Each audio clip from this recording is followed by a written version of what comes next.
everybody, please give a warm HGMM welcome to Fifi from the Divine Hostess channel, who will be sharing her food, kitchen, and money-saving tips with us. I'm really excited to have her on the HGMM team. Please take a moment to subscribe to her channel. Now let's learn what all those different kitchen knives do.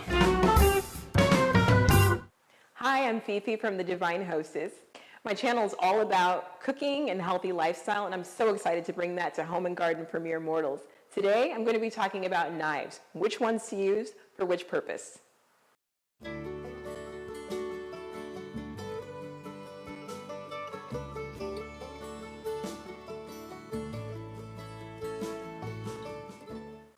So let's talk about some knives that we use for common purposes. First of all, I want to say, I feel like here is the order in which we choose knives. The first thing is whatever's clean. The second thing is the sharpest.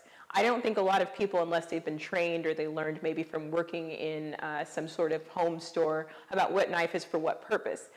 I want you to get away from just using whatever is available and start thinking about what task you're doing. One thing that I use often is the trimmer. The trimmer is a smaller knife. You want one that's nice and sharp. You're going to use that for things like slicing tomatoes, slicing onions, maybe even trimming the fat off of meat. It's a smaller knife because you want more precision and you want to kind of get into smaller spaces.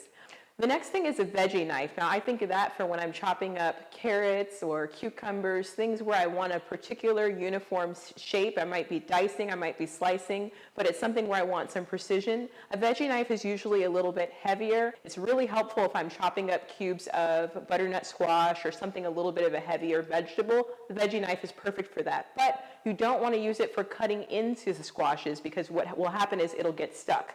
For that purpose, you want to use a butcher knife. A butcher knife is much better. Now keep in mind, if you're cutting through something and the knife gets stuck, do not try to pull the knife back out. That is exactly how people hurt themselves. Instead, force the knife down. Force the knife down towards the cutting board. That is your best bet. Sometimes I've actually gotten it stuck on the knife and I will pick up the veggie and I will slam it all the way down. The veggie will open up. That's your best bet.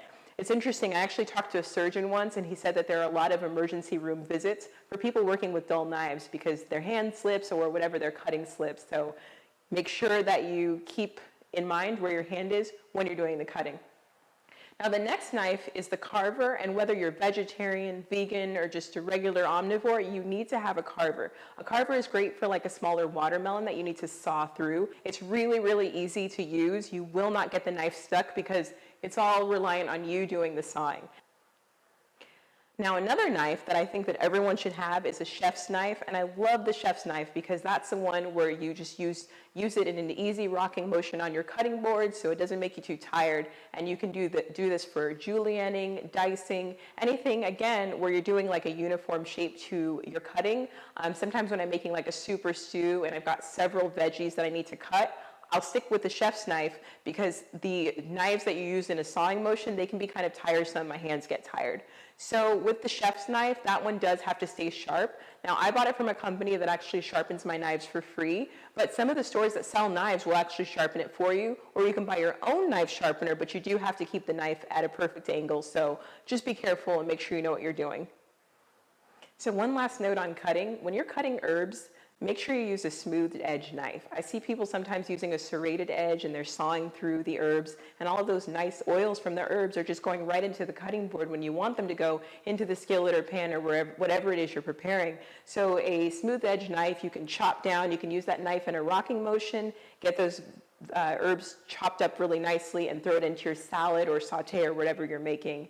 If you, at this time, do not really have the money to buy a super nice knife set, make sure you get two things. One nice medium-sized serrated knife, and then one nice medium-sized chef knife. You can do everything with those, and there are places like TJ Maxx and Marshall's, if you live in the US, where these knives are like $15 or less, and they should stay sharp for a few years until you're ready to buy like a full set and invest.